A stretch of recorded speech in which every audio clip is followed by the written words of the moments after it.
Hello students, welcome to civil staff Himachal and the mains current affair series, जिसमें आज हम बलूचिस्तान में हो रहे मास प्रोटेस्ट के कंटेक्स्ट में बात करेंगे। समझेंगे बलूचिस्तान का क्या सिग्निफिकेंस है चाइना एंड पाकिस्तान के लिए, इंडिया का इस पे क्या स्टैंड है, और भी डिफरेंट एस्पेक्ट्स को एक एक करके डिस्कस करेंगे। तो चलिए शुरू करते हैं आज का session. First of all, let us discuss about Baluchistan. So, Baluchistan is one of the 4 provinces of Pakistan. Pakistan के जो 4 प्रोमिनेंट प्रोविंस हैं, बलूचिस्तान, सिंध, पंजाब एंड खैबर पख्तूनख्वा, और फाटा रीजन भी आता है जहां पर ट्राइबल कम्युनिटी रहती है पाकिस्तान की। ठीक है, और अगर एरिया वाइज हम बात कर रहे हैं तो तकरीबन 42% जो है लैंड कवर करता है अकेला बलूचिस्तान पाकिस्तान का, 42% शेयर है। But only 6% population reside in Baluchistan. All right. So बहुत ज्यादा सिग्निफिकेंस है। इथनिक अगर बात करें कौन सी कम्युनिटी यहां रहती है, सो बलोच कम्युनिटी रिजाइड है, और इस कम्युनिटी के नाम पर ही बलूचिस्तान का नाम भी पड़ा है। बलूच कम्युनिटी जो है वो primarily belong to Afghanistan and Iran, यहीं से फर्दर बलूचिस्तान में ये शिफ्ट किए हैं। ठीक है, ईरान से और आपके अफगानिस्तान से, तो ये भी आपको बेसिक पता होना चाहिए। इसके अलावा बलूचिस्तान की क्या सिग्निफिकेंस है, यहां पर बहुत ज्यादा ऑयल एंड नेचुरल गैसेस के रिजर्व्स हैं। तकरीबन 36% of natural gas reserves Pakistan के अकेले बलूचिस्तान में है। इसके अलावा 313 मिलियन बैरल के ऑयल रिजर्व्स भी यहां पर है। ठीक है, इसके अलावा कॉपर, एल्यूमिनियम, गोल्ड जैसे प्रीशियस मेटल्स भी यहां पर पाए जाते हैं। And this is one of the reason that Balochistan का सिग्निफिकेंस इकोनॉमिकली भी बहुत ज्यादा है पाकिस्तान के लिए। चलिए स्टूडेंट आगे बढ़ेंगे। नाउ अभी जो प्रोटेस्ट हो रहा है उसके कंटेक्स्ट में बात करते हैं। तो ये जो प्रोटेस्ट है ये तकरीबन 2nd वीक ऑफ नवंबर से ही स्टार्ट हो गया था। जो सीपेक बन रहा है, ठीक है, सीपेक बन रहा है आपके काशीगढ़ से शुरू होते हुए ग्वादर पोर्ट तक, और सीपेक का ही जो है बलूची लोग काफी हद तक रिवोल्ट कर रहे हैं, विद्रोह कर रहे हैं। कारण बड़ा सिंपल है कि भाई इतना बड़ा एरिया है बलूचिस्तान का, CPEC pass through from Balochistan, और ग्वादर जो इंपॉर्टेंट पोर्ट है ये भी आपका कहां पर है, ये भी आपका आता है बलूचिस्तान में। तो ज्यादा बेनिफिट जो है इस पूरे सीपेक का इकोनॉमिकली या जॉब्स में या इंफ्रास्ट्रक्चर डेवलपमेंट का वो बलूची लोगों को ही मिलना चाहिए था, बट ऐसा अनफॉर्चुनेटली हुआ नहीं है। कंप्लीटली मार्जिनलाइज कर दिया गया है। जो अभी यहां पर एक पोर्ट सिटी डेवलप हो रही है ग्वादर में, इसका मास लेवल पर विद्रोह कर रहे हैं बलूची लोग, प्रोटेस्ट कर रहे हैं इसके खिलाफ, इकट्ठे हुए हैं। तकरीबन 26-27 दिनों से, अब से तो ज्यादा दिन हो गए हैं, लगातार ये प्रोटेस्ट यहां पे चल रहा है। अब इसकी सिग्निफिकेंस इस बात से भी पता चल रही है कि भाई विमेन, बलूची जो महिलाएं हैं उन्होंने भी इसमें अपनी पार्टिसिपेशन दी है। जनरली जो बलूची विमेन्स हैं दे आर कंजर्वेटिव समाज है वहां का, डायरेक्टली किसी भी प्रोटेस्ट में शामिल नहीं होती हैं। बट आप इसी से प्रभावित हो सकते हैं कि भाई इसी से अंदाजा लगता है कि कितना ज्यादा नुकसान बलूची लोगों को सीपेक का हो रहा है। जो फायदा इनको डायरेक्टली मिलना चाहिए था जॉब्स में, ठीक है, या इनकी लैंड जा रही है, इनके जो छोटे ऑक्यूपेशंस है, fishing one of the prominent occupation Gwadar port region में, ठीक है, तो वहां से भी इनको जबरदस्ती हटाया जा रहा है। तो ये एक बहुत बड़ा कारण है कि भाई बलूची लोग अगेंस्ट है आपके और विद्रोह कर रहे हैं इस पोर्ट के डेवलपमेंट का और सीपेक का। और ऐसा नहीं है पहली दफा हो रहा है सीपेक का, तो विद्रोह काफी लंबे समय से रिवोल्ट इसके खिलाफ बलूचिस्तान में हो रहा है। चलिए सो नेक्स्ट हम बात करेंगे अब पाकिस्तान का इस पे क्या स्टैंड है। पाकिस्तान का ये कहना है कि भाई इंडिया स्पॉन्सर्ड है, ये इंडिया इसको इनडायरेक्टली रन कर रहा है इस प्रोटेस्ट को। चले नेक्स्ट हम बात करेंगे अबाउट अपराइजिंग इन बलूचिस्तान। और ये कोई पहली दफा नहीं है कि भाई बलूचिस्तान में इस प्रकार की अपराइजिंग्स हमें देखने को मिली हैं। जब ब्रिटिशर्स विड्रॉल फ्रॉम इंडिया, सो एक कंडीशन ये रख गए थे कि भाई जो पार्टीशन हुआ है इंडिया का, so either any state of India of that time can join either India or Pakistan, or if they wanted to remain independent they can, अगर अलग रहना चाहते हैं, इंडिपेंडेंट रहना चाहते हैं, रह सकते हैं। so उस समय के जो बलूचिस्तान के किंग थे they decided to remain isolated, they decided to remain independent। ना उन्होंने भारत को ज्वाइन किया ना पाकिस्तान को ज्वाइन किया, बट बाद में पाकिस्तान ने फोर्सिबली मिलिट्री पावर का इस्तेमाल करते हुए, डिप्लोमेटिक जो है डिप्लोमेसी का इस्तेमाल करते हुए बलूचिस्तान को फर्दर पाकिस्तान पाकिस्तान में शामिल कर लिया।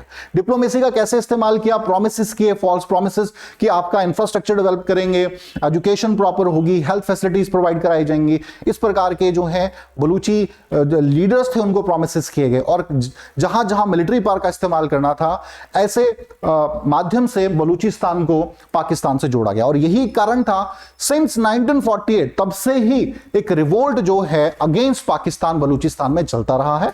एक सेपरेट स्टेट की यहां पे डिमांड होती रही है, ठीक है, जो कि पिछले एक डिकेड में ज्यादा बड़ी है ना। इसका प्राइमरी रीजन क्या है? हो सकता था समय के साथ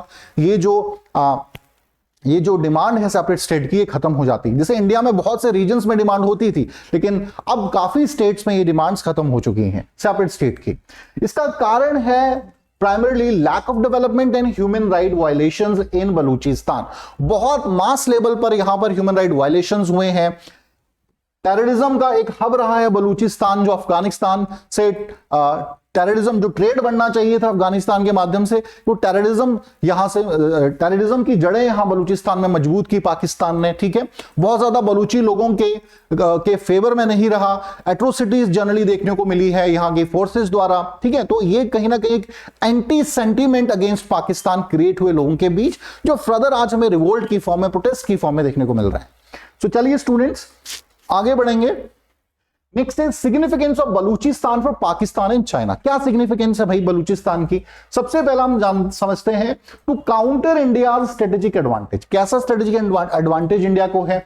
now we can see through these maps कि इंडिया का छाबार पोर्ट पे प्रेजेंस है।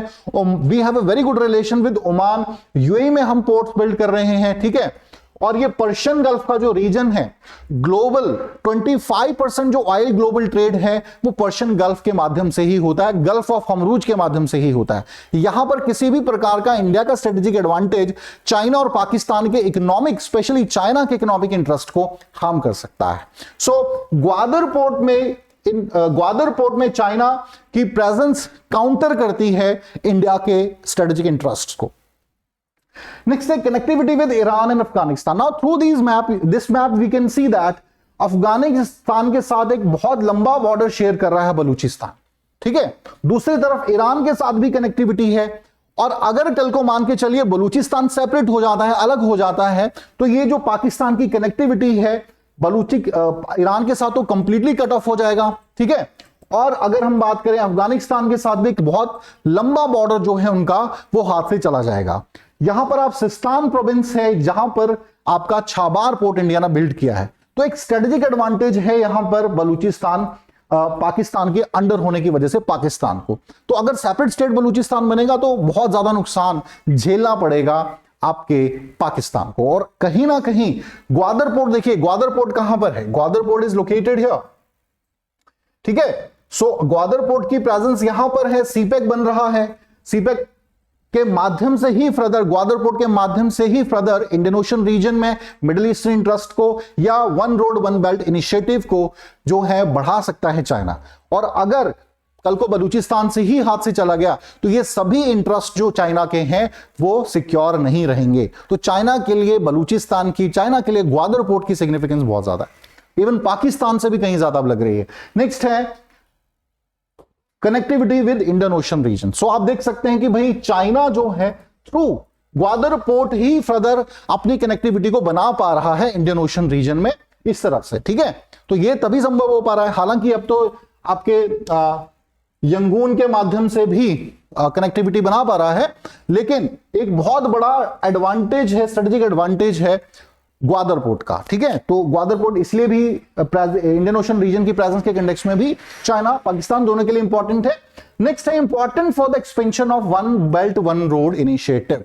चाइना का जो सबसे इंपॉर्टेंट इनिशिएटिव है one road one belt initiative, Kashgar से ये शुरू होता है, सीपैक के माध्यम से ये आपके Gwadar port and then further African nations के साथ कनेक्टिविटी है। जिबूती में अपने मिलिट्री बेस बना चुका है चाइना, ठीक है, अपनी सोमालिया में प्रेजेंस बना चुका है, फिर सूडान में अपनी प्रेजेंस को बढ़ा चुका है। ये संभव हो पाया क्योंकि ग्वादर पोर्ट में प्रेजेंस है चाइना की, ग्वादर पोर्ट कंट्रोल में है चाइना के पाकिस्तान की वजह से, ठीक है। इसके अलावा मिडिल ईस्टर्न नेशंस के साथ ईरान में हमने देखा कि लास्ट ईयर हमारे हाथों से जाहिदान रेलवे प्रोजेक्ट चला गया, और चाइना जो है यहां पर अपनी इन्वेस्टमेंट्स को ईरान में बढ़ा रहा है, further other middle eastern Nations के साथ भी अपने कनेक्शंस को बिल्ड कर रहा है। तो इस पॉइंट ऑफ व्यू से भी देखेंगे तो ग्वादर पोर्ट बहुत ज्यादा इंपॉर्टेंट है, ठीक है। नेक्स्ट है geopolitical significance of Gwadar port. तो ये सभी पॉइंट ऑफ व्यू जो है ये जियोपॉलिटिकल सिग्निफिकेंस को बता ही रहे हैं, ना सिर्फ geopolitical, geoeconomic, geostrategic, हर प्रकार से ग्वादर पोर्ट की पाकिस्तान एंड चाइना दोनों के लिए ही सिग्निफिकेंस बहुत ज्यादा है। चलो नेक्स्ट हम बात करेंगे इंडिया का क्या स्टैंड है बलूचिस्तान में। भाई भारत का क्या स्टैंड है, तो भाई इंडिया की फॉरेन पॉलिसी में नॉन इंटरफेरेंस जो है एक इंपॉर्टेंट एलिमेंट है कि भाई हम स्पेशली अपने नेबरिंग नेशंस के इंटरनल मैटर्स में कभी भी इंटरफेयर नहीं करेंगे। Now this is one of the principal reason India कभी भी डायरेक्ट बलूचिस्तान के कंटेक्स्ट में कुछ नहीं कहा, Balochistan is not a part of India anymore, so इनके इंटरनल मैटर्स पर हमारी सहभागिता किसी भी प्रकार की सही नहीं है, it's against the foreign policy of India. But on the other side Kashmir matter को बहुत ही बड़े लेवल पर हर इंटरनेशनल प्लेटफॉर्म पर पाकिस्तान उठाने की बात क्या करता है, यूएनजी तक मैटर को लेके गया, पूरे इस्लामिक नेशंस में एंटी सेंटिमेंट्स क्रिएट किए गए, एंटी इंडियन सेंटिमेंट्स क्रिएट किए गए, इस्लामाइजेशन का टॉपिक उठाया गया कि भाई यहां के जो मुस्लिम लोग हैं उनको इंडिया टारगेट कर रहा है, ठीक है, और ह्यूमन राइट वायलेशंस हो रहे हैं। देखिए कितनी बाइस्ड बात है कि एक तरफ आप कह रहे हैं कि कश्मीर के मुस्लिम्स के साथ गलत हो रहा है, यहां पर ह्यूमन राइट वायलेशंस हो रहे हैं लोगों के, लेकिन जो इग्वेयर मुस्लिम्स हैं चाइना वहां पे एट्रोसिटीज कर रहा है, वहां पे आप चुप्पी साधे रहते हैं। बलूचिस्तान में जो आप एट्रोसिटीज कर रहे हैं, जो आप ह्यूमन राइट वायलेशन कर रहे हैं, वहां पर आप साइलेंट हैं। हांगकांग में जो चाइना एट्रोसिटीज कर रहा है, वहां पर जो लोगों के खिलाफ उनकी पॉलिसी है, उसके वहां पर जो ह्यूमन राइट वायलेशंस हैं उस पर आप चुप्पी साधे रह रहे हैं, ठीक है। तो इट शोज दैट क्लियरली कि भाई कश्मीर इशू पे पाकिस्तान का बोलना सिर्फ भारत को टारगेट करना ही है, उनको कश्मीरी लोगों से कोई डायरेक्ट लेना देना नहीं है, ठीक है। सो अब इस बात को ध्यान में रखते हुए फर्दर इंडिया जो है अब बलूचिस्तान के कंटेक्स्ट को यूनाइटेड नेशन में उठाने की बात कर रहा है कि भाई हम भी अगर आप कश्मीर मामले को उठाएंगे हम बलूची मुद्दे को उठाएंगे। और इवन 2016 की जो इंडिपेंडेंस डे की स्पीच थी जिसमें प्राइम मिनिस्टर नरेंद्र मोदी ने बलूचिस्तान में हो रहे रिवोल्ट और प्रोटेस्ट के कंटेक्स्ट में बात की, बलूची बीएलए तक को सपोर्ट कर दिया, वहां पे लोगों के साथ सिंपैथी जाहिर की, ठीक है। सो ये बहुत अच्छा स्टांस भारत ने लिया, हालांकि लेट लिया है लेकिन भारत को लेना चाहिए ताकि पाकिस्तान पर हम इनडायरेक्टली प्रेशर डाल सके। नाउ बलूचिस्तान लिबरेशन आर्मी के कंटेक्स्ट में बात करते हैं। सो ये एक इंपॉर्टेंट रिबेल ग्रुप है यहाँ का और इनके प्राइमरीली लीडर हैं असलान बलोच या हाइबियर मरी। असलान बलोच तो विजिट भी किए थे इंडिया और ये कयास पाकिस्तान की तरफ से लगाए गए कि भाई बीएलए को इंडिया जो है इंटेलिजेंस एंड आर्म्स सप्लाई कर रहा है, ठीक है।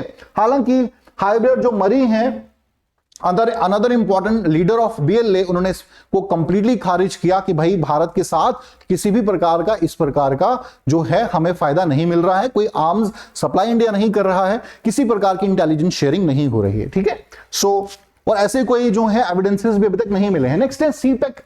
इंडिया के लिए क्या कंसर्न है सीपेक के कंटेक्स्ट में। देखिए सबसे पहला है नेशनल सिक्योरिटी के कंटेक्स्ट में, नेशनल सिक्योरिटी को एक थ्रेट है। कैसे? हालांकि सीपेक एक इकोनॉमिक कॉरिडोर है, वी कैन सी दैट ये इकोनॉमिक कॉरिडोर है, लेकिन हम जानते हैं कि चाइना जो है कल को अपनी डेप्ट ट्रैप में पाकिस्तान को फंसा के अपने मिलिट्री बेसिस यहां बना सकता है, ठीक है। तो ईस्टर्न बॉर्डर्स पे तो चाइना की प्रेजेंस ऑलरेडी है ही, अब वेस्टर्न बॉर्डर्स पर भी हो जाएगी, तो भारत के लिए बहुत अच्छी बात तो ये है नहीं। इसके अलावा लगातार जो है one road one belt initiative के माध्यम से, ग्वादर पोर्ट के माध्यम से इकोनॉमिकली एक्सपेंशन बहुत ज्यादा हुआ है, रोड्स बिल्ड कर रहा है, रेलवे कनेक्टिविटी, एयर कनेक्टिविटी को इस पूरे रीजन में जो है बढ़ा रहा है चाइना। तो कहीं ना कहीं ना सिर्फ नेशनल सिक्योरिटी पर इकोनॉमिक इंटरेस्ट को भी यहां पर इंडिया के हार्म कर रहा है। जैसे ईरान का एग्जांपल हमने ले लिया है, अफ्रीकन नेशंस में अपनी प्रेजेंस को बहुत तेजी से बढ़ा रहा है चाइना, ठीक है। तो भारत के नेशनल इंटरेस्ट को वो कहीं ना कहीं हार्म करता है। इसके अलावा हम बात कर सकते हैं भाई pave the way of China middle eastern. देखिए चाइना की जो मिडिल ईस्टर्न पॉलिसी है और इंडिया की मिडिल ईस्टर्न पॉलिसी है, हालांकि अभी हम बात करें तो कहीं ना कहीं हमारा प्रभाव मिडिल ईस्टर्न नेशंस के साथ ज्यादा है, हमारी वहां पे control in comparison of China ज्यादा है, लेकिन पाकिस्तान की मदद से चाइना अपनी प्रेजेंस को और ग्वादर पोर्ट के माध्यम से अपनी प्रेजेंस को और ज्यादा स्ट्रेंथन करना चाहता है मिडिल ईस्ट में, और ये ऑफ कोर्स इंडिया के नेशनल इंटरेस्ट को हार्म करेगा। इसके अलावा इंडियन ओशन रीजन में भी प्रेजेंस बढ़ रही है। स्टिंग ऑफ पर्ल्स की जो आपकी स्ट्रेटजी है वो आपके ग्वादर या सीपेक के माध्यम से ही पॉसिबल हो पा रही है। ठीक है, आप देख सकते हैं भाई, काशगर से सीधा ग्वादर, ग्वादर से मालदीव्स में पोर्ट चाइना ने बिल्ड कर लिए हैं, देन हम्बनतोता पोर्ट आपके श्रीलंका में है, then Chittagong port in Bangladesh, then Yangon port, ठीक है, यंगून में पोर्ट बना लिए हैं, और यहां से सीधा अब एक इकोनॉमिक कॉरिडोर बिल्ड किया है चाइना ने चेंडुंग प्रोविंस तक।